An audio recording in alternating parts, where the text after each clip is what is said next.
कुण परिवार में रहते हो, बड़ी यातनाएं। सही संतों ने इस रास्ते पे चलने वालों में, जो भक्ति के रास्ते पे आए, कितने कष्ट उनको झेलने पड़े। कहने लगे कि ये दोनों काम कैसे हो सकते हैं, ये ऊंचे कुल में पैदा होके घर घर कैसे भीख मांगते फिरते हैं। आप सभी को प्यार भरी राधा स्वामी जी। देखिए, जो आज का सत्संग का विषय है उसे महाराज जी ने बताया कि घर गृहस्थी में रहते हुए हम किस तरह भक्ति कर सकते हैं, कैसे हम नाम का सुमरन कर सकते हैं और कैसे अपने मंजिलों तक पहुंच सकते हैं। और साथ ही महाराज जी ने बताया कि व्यक्ति का सर्वप्रथम कर्तव्य क्या होता है, उसका परिवार में क्या कर्तव्य है और भक्ति के रूप में क्या कर्तव्य है। और साथ ही सतगुरु महाराज जी ने बताया कि नाम का सुमरन किस तरह हमारे जीवन को सुधारता है, कैसे हमारे जीवन में बंद कपाटों को खोलता है और हमारे जीवन को पाक साफ पवित्र करता है। और साथ ही बहुत प्यारी भी बातें सत्संग में महाराज जी ने बताई है। महाराज जी ने बताया कि हम किस तरह अपने जीवन को पवित्र बना सकते हैं और किस तरह अपने परिवार में सुख शांति को लेकर आ सकते हैं और अपने परिवार को आगे बढ़ा सकते हैं। तो चलिए आपका कीमती सम्मिलित सत्संग को शुरू करते हैं। कृपया प्यार भरे सत्संग को पूरा सुनकर और महाराज जी के वचनों को अपने जीवन में उतारकर अपने जीवन को पवित्र अवश्य बनाइए। राधा। इसलिए उन दुर्गुणों को हमें नाम रूपी अग्नि में स्वाह कर देना चाहिए। सच्चे सुरखुरी जो बन के चलते हैं, वहां नाम रूपी दौलत अपने आप पैदा होती चली जाती है। जिसके हृदय से पाप कपट निकलते चले जाते हैं, उसमें सद्गुण आ जाते हैं, सच्चाई आ जाती है, प्यार आ जाता है, संतोष आ जाता है। लेकिन कहने में आसान लगता है, करने में बड़ा कठिन है। कठिन किस लिए है कि दो घोड़ों की असवारी है हमारे लिए। ये तो संतों की कृपा है हम पर, संतों ने ये रास्ता खोल दिया। नहीं तो ऋषि मुनि जो हुए, उन्होंने गृहस्थियों के लिए नहीं, अपने लिए तो बहुत कुछ किया, तप किया, साधना की, त्याग किया, बड़ी कमाई की। उन्होंने खुद के उद्धार का तो कर लिया, लेकिन दूसरों के लिए रास्ता नहीं खोल पाए। उनके संग में जो गया, उनको रास्ता बता दिया, दिखा दिया, कितनों को, बहुत कम लोगों को। लेकिन कलयुग में कहीं ना, कलयुग में स्वामी दया विचारी प्रगट करके शब्द पुकारी। इस कलयुग में संतों ने दया करके शब्द को प्रगट करके भक्ति का सीधा सरल और सस्ता रास्ता बता दिया। दो घोड़े क्या है कि एक और समाज है, दूसरी ओर भक्ति का रास्ता है। एक और निवृत्ति का रास्ता, एक और प्रवृत्ति का रास्ता है। अब दोनों पे चलना बड़ा कठिन हो जाता है। कुण परिवार में रहते हो, बड़ी यातनाएं। सही संतों ने इस रास्ते पे चलने वालों में, जो भक्ति के रास्ते पे आए, कितने कष्ट उनको झेलने पड़े। कहने लगे कि ये दोनों काम कैसे हो सकते हैं, ये ऊंचे कुल में पैदा होके घर घर कैसे भीख मांगते फिरते हैं। मीराबाई को ही ले लीजिए, उनके बारे में क्या कहा लोगों ने कि राजघराने की बहू होके, क्षत्रियों के घर में पैदा होके इसको ऐसा नहीं करना चाहिए। लेकिन जो भक्ति के भाव से भर गई, जिसने उस नाम को पहचान लिया, जो अपने जीवन को सार्थक बनाना चाहती थी, जिसका सार्थक, उसका अर्थ और उसके गुण को समझ के उसको परले पार लगाना चाहती थी, जिस मकसद के लिए जीवन मिला था उसमें खरा उतरना चाहती थी, वो परवाह नहीं करते। जिनको अपने निज घर जाना होता है, वो परवाह नहीं करते दूसरों की कौन क्या कहता है, क्या सोचते हैं। दुनियादारी के लोग तो अपने रंग में रंग लेना चाहते हैं। शराबी शराबी बना देगा, जुआ खेलने वाला जुए की लत लगा देगा, मांस मिट्टी खाने वाला मांस मिट्टी खानी सिखा देगा, और गंदे कर्म करने वाले अपने ही पंथ को बढ़ाना शुरू कर देंगे। जिसके संग बैठोगे वैसा रंग चढ़ जाएगा। अच्छे गुणों को अपनाने में बहुत समय लगता है, लेकिन बुरी चीज को तो अपनाने में कोई देर नहीं लगती। उनके लिए कोई नियम कानून नहीं है, सारे नियम तोड़ के, सब बाधाओं को तोड़ के न खुला चलना पड़ता है उसमें तो। लेकिन अगर सही रास्ते पे चलोगे तो मर्यादाओं में बंध जाओगे। सबकी गंदी मंदी बातें सुननी पड़ेंगी, बर्दाश्त करना पड़ेगा, बहुत ज्यादा मिट्टी की तरह बन जाना पड़ेगा। जैसे संतों का जीवन ऐसा बता दिया कि खोद खाद धरती से है, काट बाढ़ बन रहा, कटु बचन तो सज्जन शहर और से सया नहीं जा। कि जिस प्रकार से धरती खोद खाद सहती है, कितना हम काम करते हैं। देखो क्या पहाड़ों को पाड़ के घेर दिया, सारे के सारे क्या झीलों को हमने मिट्टी से भर दिया, जहाँ कुछ नहीं था बड़ी बड़ी बिल्डिंगें खड़ी कर दी। इसको मिट्टी कहीं से कहीं उठा के डाल दी, टीबे थे वहां झील बना दी, झील थी उनको भर दिया। तो खोद खाती धरती सहती है, फिर भी ये कोई बदले में ऐसी कार्रवाई नहीं करती। और जंगलों को नित्य प्रति काटते रहते हो, तो उसमें जो बर्दाश्त करने का मादा है वैसा हम में होना चाहिए। कटु वचन सज्जन से है सज्जनता,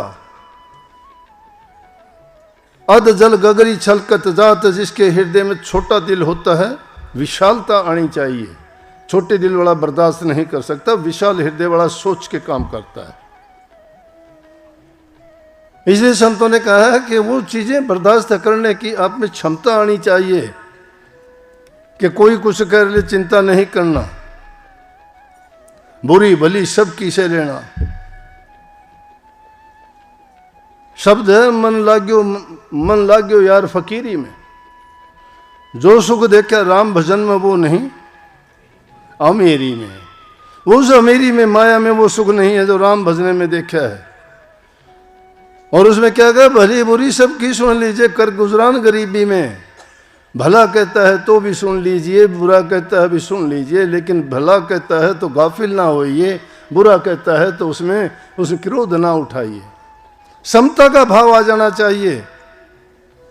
समता का भाव जब दिल में आएगा, शांति दिल में रहेगी, नाम भक्ति उसी में ठहर पाएगी, नहीं कर सकते। सब दुनिया जितनी भी है वो सब हमारी है, कोई पराया नहीं है। ये सारी जायदाद प्रभु की है, हम प्रभु के हैं। फिर हम में विषमता कैसी, दूरियां कैसी, ये द्वेष कैसा, ये ईर्ष्या कैसी? छोटेपन के कारण, विशालता नहीं है। नफरत क्यों पालते हैं? प्यार का नतीजा कितना सुखद है, कितना अच्छा है, जिसको देखते ही दिल खिल उठता है। हर तरफ खुशी ही खुशी होती है, फिर क्यों त्यागते हैं उसको? ये तासीर नाम भक्ति की है। नाम भक्ति जब जिसमें आएगी उसकी बुराइयां दूर चली जाएंगी। तो संतों ने इस कलयुग में प्रकट करके कह दिया कि ये दो घोड़े जो हैं दोनों पे असवार होना दूर की बात नहीं, बहुत आसान है। ये तो संतों का रास्ता तो 4 घोड़ों पर भी असवार होने का है। और वो 4 घोड़े क्या है? धर्म, अर्थ, काम और मोक्ष। ये 4 पदार्थ हैं जो संत सहज में ही दे देते हैं। और उनसे क्या मिलता है हमें? भक्ति, ज्ञान और वैराग्य और योग, 4 चीजें उनसे प्राप्त होती हैं। बड़ी आसान सी लगती होंगी बोलने में, सुनने में भी, लेकिन उनमें से एक को भी निभाना बहुत बड़ी चीज है। अगर कोई निभाना सीख जाता है तो क्या कहने फिर। तो कबीर साहब ने कही 2 की गिनती नहीं है। 2 का तो क्या है? संतों ने तो ऐसा रास्ता खोल दिया कि तुम ज्ञान भी इससे प्राप्त कर सकते हो, त्याग भी इसमें कर सकते हो, नाम भक्ति भी इसमें कर सकते हो, सेवा भी इसमें कर सकते हो। और ये सब प्राप्त होने के बाद आप कल्याण के मार्ग पर चलते हो। मुश्किल नहीं, हमारे लिए किया ये।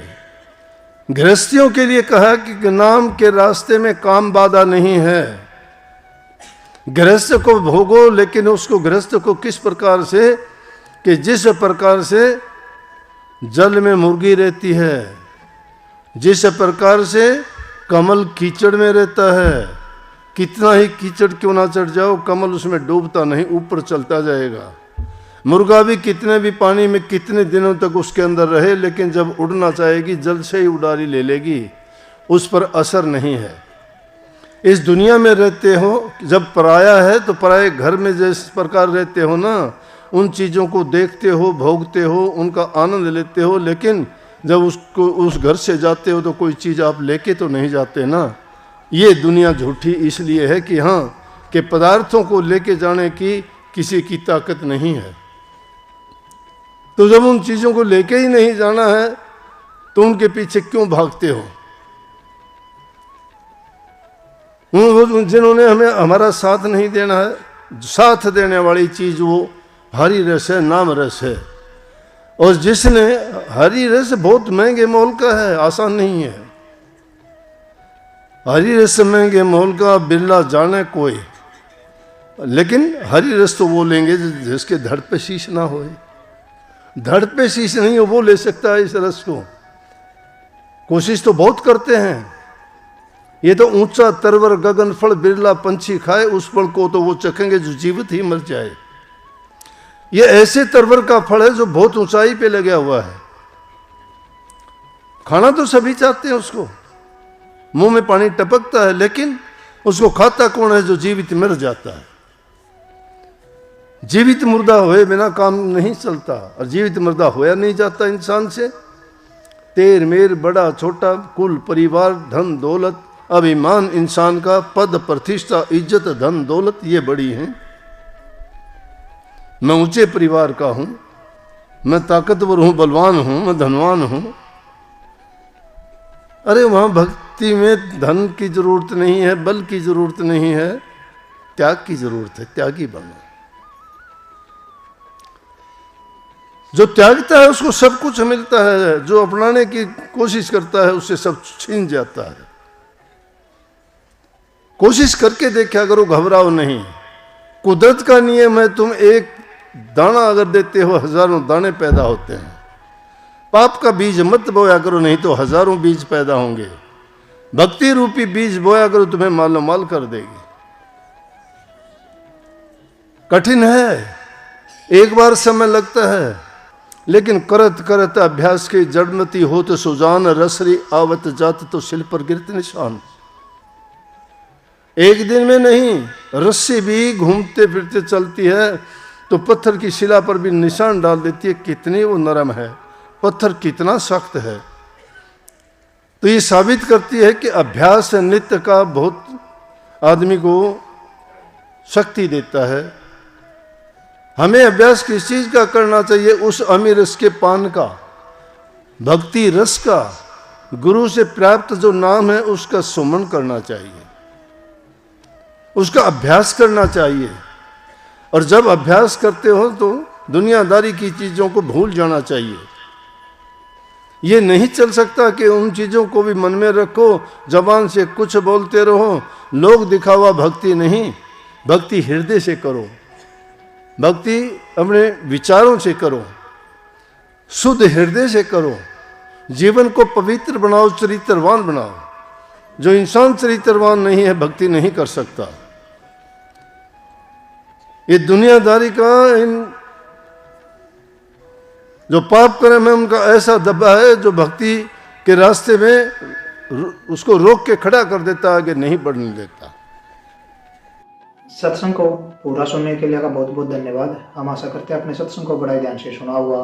तो जैसे पहले साथ संगत जी आपने सत्संग में सुना, महाराज जी ने बताया कि जो इंसान ग्रस्त जीवन में रहता है उसके लिए भक्ति करना बहुत ही आसान होती है। संतों ने इसे आसान बना दिया है। अगर इंसान संतों की वाणी पर चलता है, संतों के उपदेशों पर चलता है, तो वह व्यक्ति ग्रस्त जीवन में रहकर भी भक्ति कर सकता है और अपने जीवन को सार्थक बना सकता है। जैसा गुरु महाराज जी ने बताया कि इंसान को कभी भी किसी बात का घमंड नहीं करना चाहिए। इंसान को जो मिलता है सब कुछ परमात्मा से मिलता है और उसी को देना होता है। तो घमंड किस बात का? इंसानी रूपी चोला मिला है तो उसको सदुपयोग कीजिए, उसको भक्ति में लगाइए, नाम में लगाइए और अपने जीवन को पाक साफ पवित्र अवश्य बनाइए। तो कृपया गुरु महाराज जी की इन बातों को आप अपने जीवन में अवश्य उतारिए और अपने जीवन को सार्थक अवश्य बनाइए। और अगर आपको सत्संग अच्छा लगा तो कमेंट बॉक्स में राधा स्वामी लिखकर पुण्य भागीदार अवश्य बनिए। मिलते हैं जल्दी एक नए और बहुत ही प्यारे प्रवचनों के साथ। तब तक के लिए आप हमें दीजिए राधा स्वामी।